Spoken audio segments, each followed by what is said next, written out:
Hello, friends, and welcome back to Reiki Women Podcasts.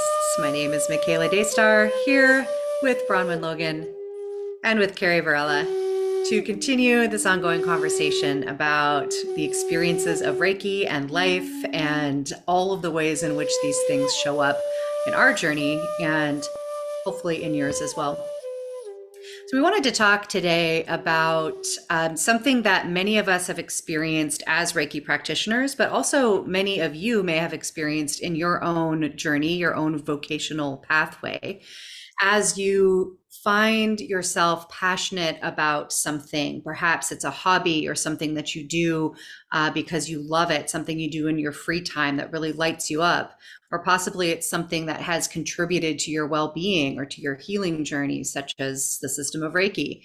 And you come to a point where you want to share that experience with other people.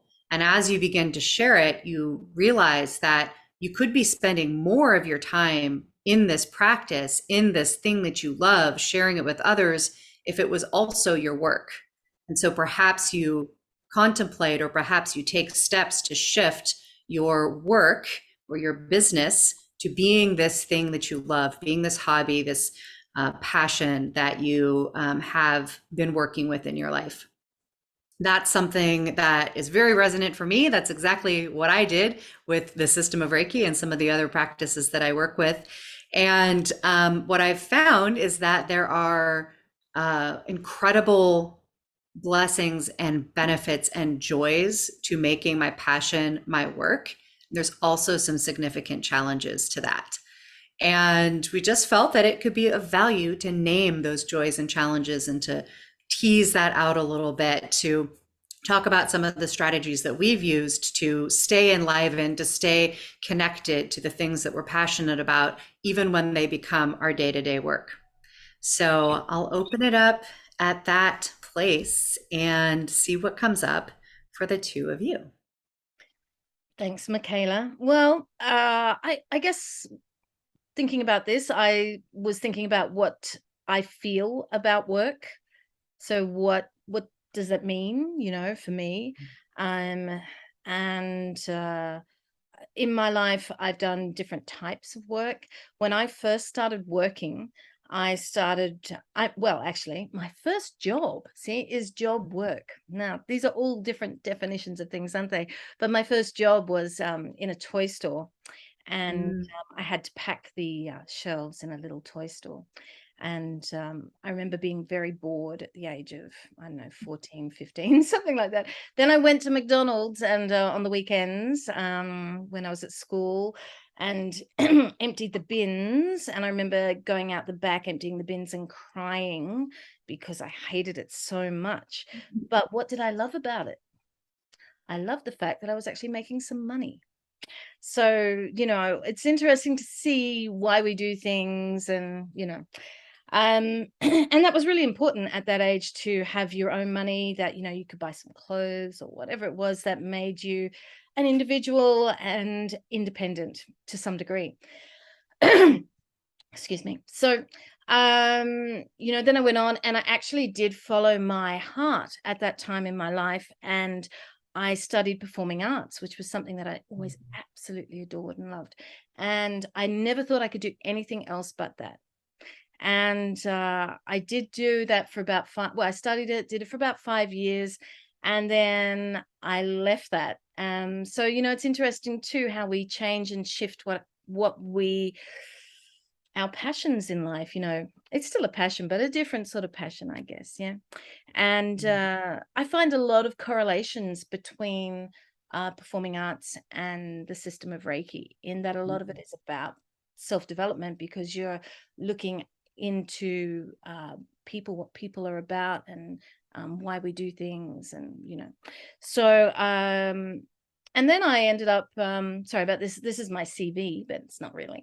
But, then I did, I lived in Holland, and I had to get a job. So I did all different sorts of jobs. But for a number of years, I worked in a cafe for a number of years. And I also worked as a manager of the Body Shop. So I used to love their products. So I felt really connected to that, because I love the idea of, products that didn't hurt animals. And I always use their stuff. So I love that, but I was terrible at that job. So It made me very unhappy.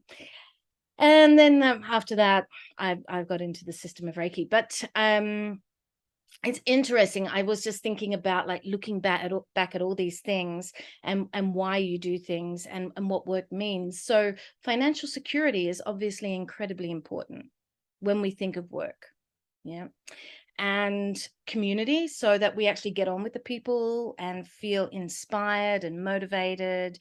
And this thing that, Michaela, you started off with this thing about passion and, this joy that we get from doing something. So I've experienced that a number of times in my life. And I just look back and I see how all the different things that I've done have helped me to do whatever it is that I'm doing right now. So I think no matter what we've done in our lives, whether we might feel that some of it is useless or whatever, that it's all there, that everything really is interconnected in that sense. And that, we all have, I can, maybe not the emptying bins thing, though I'm probably got an aversion to emptying bins now after having worked at McDonald's. No, I don't know. But, all the different things that you do, you learn from that, different skills, different things. You learn to refine what you love and what work actually, what work is going to nourish you. Yeah. And I know there was a point in my life when I was about 30. And that's when I came across the system of Reiki. And how I was like, oh my God, what if I could make this my life? Yeah. And that is that thing. When we work, are we talking about our work, something like a 9-to-5 thing, or are we talking about our life? And I do have that feeling inside of me that it is life, and that we can't. I personally find it very difficult to cut my life into different sections, and because, as I said, everything is interconnected. It all bleeds through into each other, and so a part of everything else is a part of what happens in my work. So if I'm not feeling good at home, then it's going to be hard for me to feel good at work as well, right? So just realizing that interconnection. And I do remember at that point thinking, I can make my work my life, and it can be a joy. Yeah. Across the board. Yeah, I feel really resonant with that. I feel like I've always had that like value. Like when I was a teenager, I would, try to hustle my art on the street and sell whatever I was making. And then, when I was young adult, I studied art and, really, had this identity as an artist, as my hobby, as my thing that I loved to do and wanted to spend my time with. And I was always trying to find that way to hustle that into my work. And at a certain point, I did do that. I was actually a tattoo artist for a while. And I found out very quickly that when I started to rely on my creative output for my work, for my money, there was a certain anxiety and stress that started coming in. There was this pressure to produce. There was this pressure to produce art that other people liked, not necessarily what I liked. And I've been, of course, trying to figure out like how to do a business, which I had absolutely no concept of how to do at the time. And it dimmed my passion for the art. And within a couple of years, I gave it up and I went to a normal job, working retail. And then I tried to make that more exciting and enlivening by doing more design work. Like, let me bring a little creativity in here, but it still wasn't quite right. And, ended up working in higher education for quite some time, but always having these kind of creative endeavors on the side as my leisure. And, I came to learn through a values assessment program that I trained in that I have a very strong value for leisure, and leisure being defined as those activities that we spend our time doing outside of work. And so I became aware of this dynamic inside of myself where I'm so oriented towards those leisure activities that matter so much to me. They take up so much of my attention and my interest and my energy that I naturally want to go make that my work. But then what happens is when I make that my work, it becomes work and I start to lose the passion. And now I'm looking for some other leisure, right? So like I started to notice this pattern. Yeah. And so when I, decided that I wanted to, have a go at doing Reiki as my work, as my business, had, become a small business owner and really put some effort into learning how to do that well. Because again, I had no idea, no concept how to run a business when the first couple of times I tried it. I was aware of this dynamic and I was like, how can I retain my passion and my glee and my joy at working with Reiki and be an effective business owner and have this actually pay for my life? Because the other thing that I became aware of, and this felt like this painful, impossible like paradox, is that I also became aware that working a 9 to 5 for a boss inside of a structure that I wasn't in charge of and that I didn't always believe in, and that constricted my time, in ways that were about what the institution needed rather than what I needed, just was soul sucking. Like it just was not good for me. And the idea that, well, if I was my own business owner and I did the things that I love, I could be more flexible around those things, really made a lot of sense in terms of my value system and my just my energy levels. Like I tend to be a very slow person, so I like need a certain kind of schedule to work for me.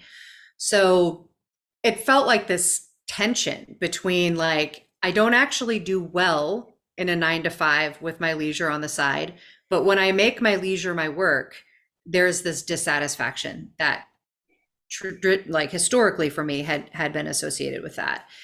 And then that was juxtaposed against the person who's my Reiki teaching partner, because he was very satisfied working a 9 to 5 job for the government. It's a government job. It was more like an 8 to 8 job, working a full-time, kind of business oriented job, doing government work, and then having these other things on the side as leisure. Like that worked beautifully for him. Like he did not want to mingle those at all. Like the idea that you just said of life and the work coming together and like the, letting our passions kind of thread through all of it. There were things that he really liked about his job, but, his passions, he just wanted to keep over here on the side. And so it was really interesting, like hearing that perspective that was so different from mine and like seeing how satisfied he was with that setup, with that structure, and realizing that a lot of people are probably satisfied with that, perfectly happy having work and play separate, right? And then I'm like, man, is there something weird about me? Like, I don't want them to be separate. Like, I really need them to come together in the same space, And so it's been this experiment over the last 6 years or so that I've been doing hardscapes to like, can I bring them together, knit the passions together, knit the leisure and the work together, and not lose that spark of passion for what used to be my leisure time. And there's certain strategies that I've found that have worked really well for me in that. And there's moments that are extremely frustrating when I'm just like, I don't want to be doing this business stuff related to Reiki. I just want to be in my practice. And then like, how do we get through those moments? So that's, I'm going to pause there. I'll circle back to those strategies because I'd love to hear from you, Carrie, what comes up for you in this dynamic, because I know this is something that's been present for you as well. Yeah, well, it's so fun. I just love listening to our stories, right? And I think we've all experienced jobs we've loved, other times experienced jobs that we didn't appreciate or loathed. I definitely have had a few jobs that I really loathed. And looking back on all of that is I can say with a lot of gratitude, that all of that, those experiences really taught me a lot about myself. And sorry for all this background noise, but taught me a lot about myself and what makes me tick, and what really matters to me. And one thing that I don't think either of us or you guys have mentioned yet, but I think was really relevant for me was, maybe there's a difference between how a man wants to work and show up in a job and how women want to work and show up in a job, and that maybe there is a greater need to blend, our professional life with our personal life, maybe for some societal reasons, or I don't know, maybe that's just kind of a little bit part of our DNA. But nevertheless, a little bit about my story is one thing I think was relevant to share is that in my own search, to find the right job for me, the career path for me, in my undergrad, I did a 2-year program called INVEST, and it stands for International National Voluntary Service Program.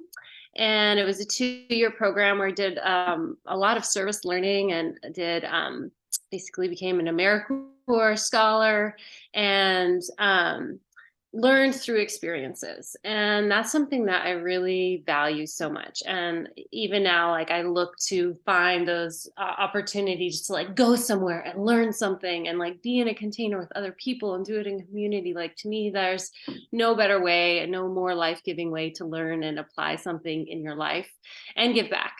And so in this program, they had their mission statement, and it was like, I don't know, like railed into my head. And it was, we believe in the possibility of a just and sustainable world. And we develop community leaders who engage in compassionate action as a lifetime commitment. And those words have been like a moral compass for me in terms of how I show up professionally, and just believing in that possibility of a just and sustainable world. It's definitely one of my core values.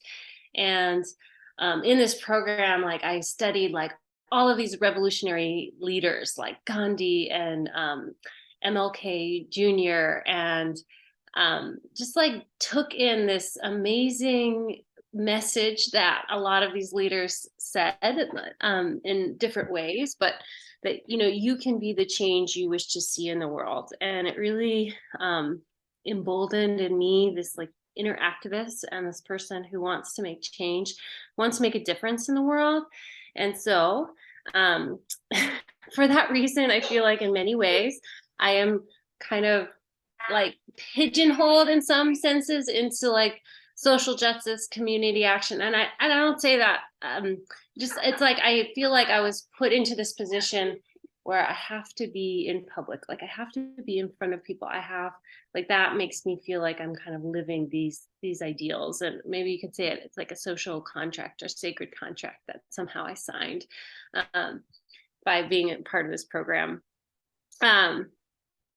But so, after college, that took me into a job working in environmental insurance, and I managed environmental lawsuits and litigation that involved a lot of different things. And I felt like I was kind of on the wrong side of history, because really, ultimately, I was working with companies who pollute and or maybe who have harmed people through their products.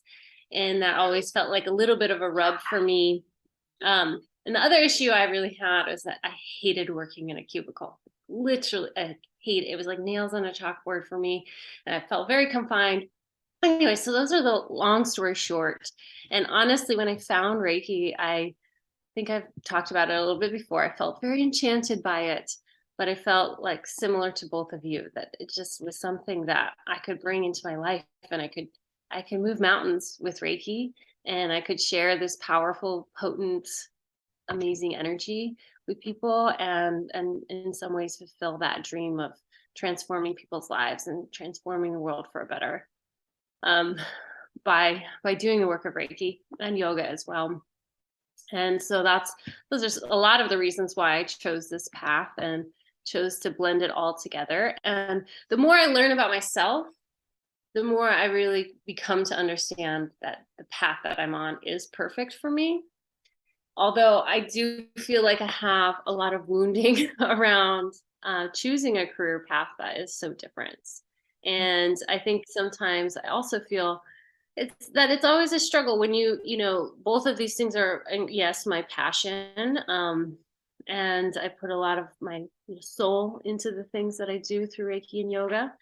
And I feel very fortunate that it was always a moment of confusion, a lot of moments of confusion about how I could bring my heart and this sense of like wanting to make positive change in the world and for others, a reality. That was a real conundrum that I went through for many years. I got kind of screwed up in the head about it until I figured it out. And so I feel a lot of gratitude that that is my path. But I do sense that sometimes people don't quite understand, how much we put into our passion if we're doing it as our livelihood, and how much of our heart is in it. And so in that sense is like, business and passion can sometimes break your heart more than a few times. And I've definitely experienced that. And yeah, like hard to take rejection and, all the things that we put out there. But finally, I think it also comes back to even doesn't really matter if you, work your passion or you work a more mundane, steady job that gives you like the one thing that you really want, like money. It's still work, and it's almost a different kind of work, because I don't know how many times I've come to market or design a workshop or a Reiki training or a retreat, and it's a piece of me that I'm putting out into the world. And so it's hard not to take it personally, in terms of how well it's received or how many people attend. And it's also this deep soulful work to bring it out of myself and offer it to the world. And it feels very vulnerable at times. But, so worthwhile. And especially when it resonates. I mean, when it resonates and it really matches what somebody needs and fulfills that sense of purpose that has always kind of been a driver for me. That there's really probably nothing more fulfilling. Yeah. I know when I first started with the International House of Reiki, and I actually have always had a little bit of this feeling of like I could do anything, and sometimes it's highly unrealistic. But well, you know what I mean. Like I'll get to a point and I'll go, well, maybe not. But I certainly don't ever want to hold myself back, and I try very hard not to hold myself back. And the things that hold us back are often fears, I guess, and that's what, you're talking about, Carrie. I mean, I certainly definitely feel those things too, and, that's what we work with, and, to move through those fears. But when I first started, I remember we had this bookkeeper, and he was he was like, I'm not, he wanted to give us like business advice, and which was really nice. He was a lovely guy. And he's like, I actually don't know what to tell you guys, because you know what? You're like pioneers. That was the word he used.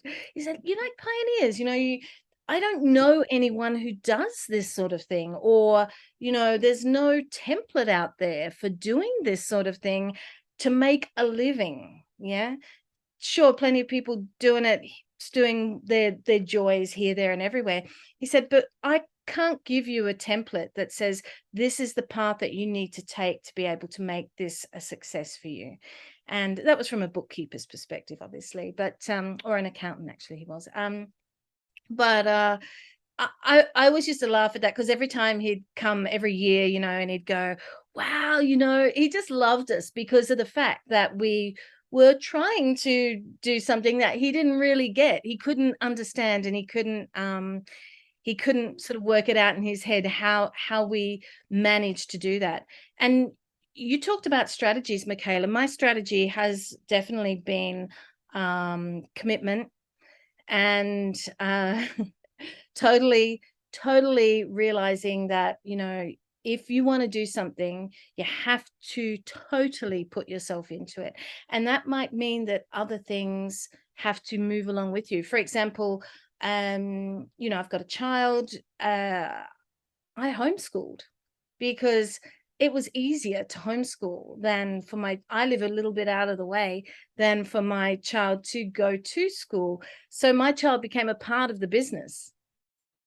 And, that we would talk about, if I'm working, the child's on the floor playing, I mean, it was all that sort of like everything very integrated, certainly not like, well, off you go now. And instead, In fact, there's a lovely little audio of interviewing my kid when they were about 6 or something like that, you know, and asking, oh, so what do your parents do? It's the cutest little, I'll look it up because it's really fun and it's really sweet.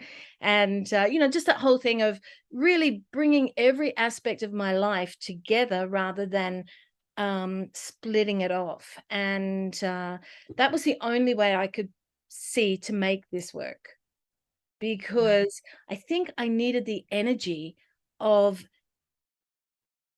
life to put into it, you know. And if I was splitting that off, I just wouldn't have the energy for all of it, you know. Yeah.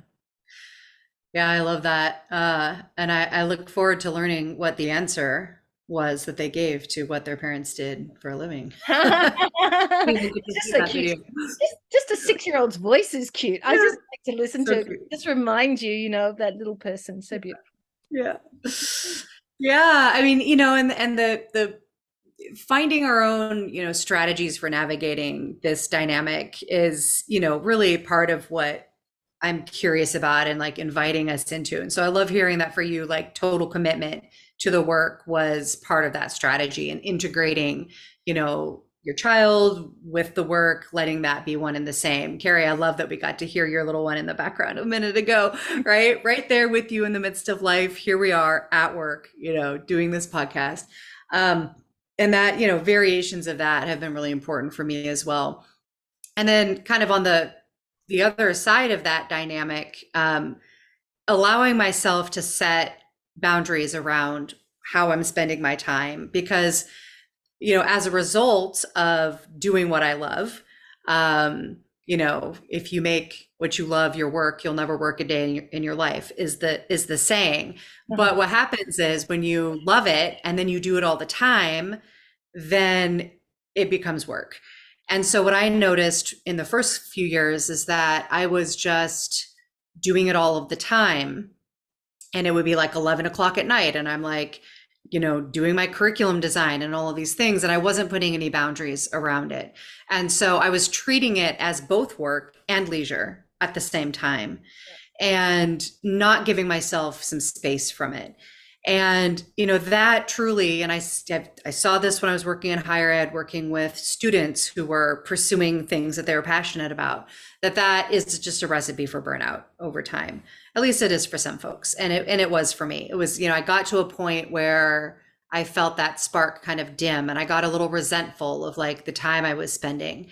And, I just, you know, started to have to kind of put boundaries around that. Like if I'm not feeling, you know, particularly energized about it, and we're outside of the hours that I've set aside for work, then I need to be doing something else. You know, I need to be focusing on something else that's going to feel connected. And it's a challenge because, again, back to my teaching partner, where this is truly his leisure, he wants to talk about it all the time. So he'll be talking to me about Reiki at 11 o'clock or 11:30, and I'll have to say, hey, I don't want to talk shop right now. And he'll be like, I'm not talking shop. For you, it's not shop. For me, it's shop. This is my work, right? I need to not be at work right now, right? We're trying to watch a movie, you know? So that was one strategy, is, you know, not allowing myself to be in the mindset that because it's leisure and work, that they can just happen at the same time all the time without, you know, needing a break from it. And then related to that, you know, cultivating leisure, right? I had to accept I have made my leisure my work, and therefore I still need leisure. It needs to be something else. And so for me, that's become gardening, it's become cooking, it's become, you know, working with my animals. And I'll feel, you know, back to this tendency that I have, right? Back when I was a teenager and a young adult, I'm like, this art and all these things that I love, I'm going to find a way to hustle this, right? I find myself feeling that way about gardening. Well, if I grew extra seedlings, I could sell them. Oh, if I, you know, maybe, you know, people ask me my advice for gardening. Oh, I could be a consultant. I could charge for that. That could be a side job, you know? And I had to put the brakes on that, because I'm treading back into my leisure. I do allow myself to grow extra seedlings in the spring, and I have a big seedling sale in the spring in my driveway. So I let myself do that, but I try, and it's a shitload of work. It's a ton of work, but I love it. And there's a lot of energy for it in the springtime. I tried doing that this year in the fall with fall plants, and I just resented it. It was like, I'd just been gardening all summer. I was tired. I barely wanted to do my own garden for the fall. I grew all these extra seedlings, and I just like watched them die. I was like, I don't want to even water you. I'm so sick of this right now. Right. And so like, if I was relying on that for my job, Yeah. right, if I was like, I need some income from that fall sale, I would have screwed myself because I just needed the leisure to feel like leisure. Right. So those were a couple of strategies that have been really supportive for me, is putting boundaries around the work, acknowledging, yep, I have made this my work, so it needs boundaries, and then letting myself have leisure. That's just leisure. And then, Carrie, some of the things that you were just speaking to, I think are really important. I'm sure a lot of folks listening have had this experience, some version of this, where, they're pursuing something where they're really passionate about. And maybe if they're trying to pursue it professionally, it becomes very visible. And now we're open to criticism, right? People in our life not understanding why we would be spending our time this way, not thinking that we could actually earn a living this way, not understanding, criticizing it, maybe feeling jealous that we're pursuing something that we really love, and maybe we're actually getting some traction and getting some success, and maybe they're working a job they don't love and they're projecting that out onto us. When we make something that we love our work, it becomes very public, right? It becomes wide open to scrutiny, to criticism, to judgment, to critiques from all sides. And so cultivating the ability to navigate that, again, put boundaries around that, learn how to accept feedback that's useful and reject feedback that's just not, right, is another piece of that. And then related to that internally, Carrie, I don't know if you had any of this experience, but I've had moments of this, of, hearing some of the resentments that can come when we're doing something that we love and other people aren't able to do that. There can be this feeling of guilt that comes up, right? Like, do I really deserve to do what I love? Like, not everybody gets to do that. There's plenty of jobs that just have to get done that people don't love to do, but they have to get done. Why do I get to do what I love for my work, right? Maybe I should be more quiet about it. Maybe it makes people feel bad because, they don't get to do what they love. So, that's definitely something that I've experienced. Folks listening might have had some version of that. Then that becomes something that we need to tend, because we absolutely cannot run a business or enjoy our passion from a place of guilt or shame or feeling burdened under criticism. So yeah, these are some of the things that we open ourselves up to, right? It's a vulnerability to share our passions with the world. And vulnerability is opening ourselves up to harm, right? And just baring our heart to whatever that could come and cut it. And we need to be aware of that. We need to talk about it. We need to be honest about it. And then we need to do what we need to do to be fortified inside of that. Luckily, the system of Reiki is excellent at helping us to navigate vulnerability. So we have a leg up on that one. Anyway, other thoughts that come up from that? Well, I think totally. I mean, just wanting to echo some of the strategies, I think, that are just so profound. And what Bronwen was saying of just putting your whole commitment into something. And I was always raised with the mindset that, like, I can do and achieve anything that I put my mind to. And I think that's totally true. And it does take a almost unshakable commitment to the practice of knowing, your path and your calling. If you're also a Reiki practitioner and feel really excited and vulnerable about sharing Reiki as your career path. And also the boundary piece. I remember before I had kids, working 6 days a week, I'd have a class at 7 a.m. I might wrap up my last class of the evening at 8:30. And, maybe have some spaciousness and time to exercise myself during that time, or work, or, but it took up my whole life. And having a family has made me really try to compartmentalize what is something that's very hard to compartmentalize, because both Reiki and yoga, a lot of times, it's just a little bit more effective to offer it during times where other folks are maybe not working. So like evenings and weekends and that kind of thing. So, that's always been a struggle, but as, basically time and certain circumstances maybe sometimes force us into that compartmentalization and boundaries. And I think the other thing that I would say too, on top of that, is that, as healers, as leaders, as people who are there to help guide and to help people touch into their soul, the language of their soul, it takes a lot of self-care and a lot of dedication to ourself and our own healing. And I see sometimes, healers just love to give, love to give, love to give, and then they'll hit a wall, and it's like all of their healing really can come up for them. And I've experienced that too. And fortunately, the universe is a very kind and gentle employer. And sometimes the universe gives us these really wonderful breaks and opportunities to dive deep into what we need on our journey. And the goodness of what has come to me from my path following this path of Reiki is just really miraculous, I think. And it's brought me so many wonderful things. Like, I remember times where I've been so burnt out, and suddenly somehow I was going to Bali for like 2 months to study yoga. And it was so life-giving. It was exactly what I needed. I needed a break from, serving up yoga every day and really committing to my own practice. So those are all just some of the beautiful things. But ultimately, I think it comes back a lot to emotional resilience too. So, and employing really the deep roots of the practice of like non-attachment, detachment from the results, in order to feel a sense of joy and success in every day.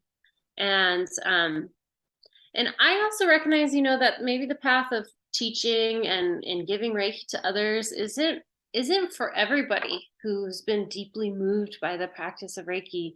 And I think we need to make and create more open spaces where we can, talk about, well, how do I integrate this beautiful healing modality that may feel all encompassing for you into my daily life, doing the job that I do. And I really think that comes down to the fourth precept, and maybe using the more literal translation of just work diligently, is something that I've definitely had to use in my practice.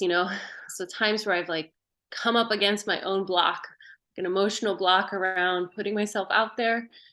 One thing I should say, I feel like a requirement of being a Reiki practitioner is you have to be willing to put yourself out there.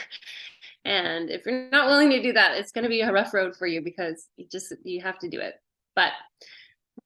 And so in the process, there's just, working diligently through whatever block might be there for me. And also working diligently on things that I'm not very good at, or things that I do think are mundane, or things that are a struggle for me. And sometimes I'll set them aside, and nobody else is managing my career or my job or how I show up. So I have to self-manage that. And that can be challenging too, but also probably wouldn't have it any other ways. Yeah, what you just said, I think it's true that, not every person has to make a profession of their passion. Yeah. Which is actually relates to what you just said, Carrie, but also way back to what you said at the beginning, Michaela. We all have passions. And I think something like the system of Reiki, though, is a little difficult. And, Carrie, you just said that yourself, because it is something, it is about integration, and it is about bringing everything together in life, and how everything is affected by our practice and who we are. And that is so motivating. And so it gives us that desire to want to share that. And sometimes I think, we can acknowledge that we can share it, but we don't have to share it as a profession. Yeah. Absolutely. And like I said, for some people, like my teaching partner, that is a much better setup, right? It works much better for how they want to integrate their life, to have a clear boundary between, what I'm passionate about, what my leisure is, and how I spend my time at work. And so, And that has been a more common pattern for a long time, right? I feel like it's been the norm, right? To choose a profession, to maybe go to school for it or training if you need to get a job in that, work your way through. You know, you have your free time on the side. When you retire, you get to do the stuff you love, you know, full time. But there's, I think, in modern times, you know, over the last 100 years, let's say, much more of this normalization of this distinction, this separation between work and leisure and family time. Yeah. And as you said, Carrie, I think that has been very gendered, right? Because, you know, there would have been in middle class households, more of a divide between a male role and a female role, you know, going off to work. And so I feel like it's a more recent development that there's more of a normalization of the kind of work that we're talking about. And it's become more of a possibility. And so more people are trying it and finding their ways into the benefits and the pitfalls of it, which is part of why it felt like it was important to have this conversation. Because even when I first started, you know, thinking about having a career, it felt like a very outlier concept to kind of follow my passions and do art and do whatever and kind of have this blended life. That felt like a very countercultural way to be. Yeah. And now, you know, 30 years later, many people that I know, most of the people that I'm in close contact with have some version of what we're talking about. And so more of us need to understand how to do this well so that we don't burn out, that we don't lose our passion and and our business doesn't suffer. So it's a very worthy conversation to be inside of. And so we invite those of you listening to join this conversation, to share what your experiences have been, your preferences around this. Have you had an experience of trying to make something that you're passionate about, a hobby or a leisure activity, part of your work? You know, how did that go for you? Do you need support around that? Do you feel really happy keeping your work and your leisure separate?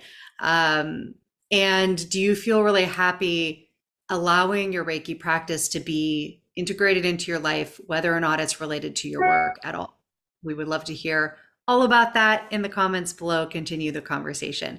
If there's somebody in your life that you think would benefit from this conversation, perhaps they're giving all of this a try, or maybe they're succeeding at it, struggling with it, we'd love for you to share this video with them, share this podcast with them, and help us keep the conversation going. So until we're with you again next week, we love you. We hope you are well. And thanks so much for joining us. Goodbye.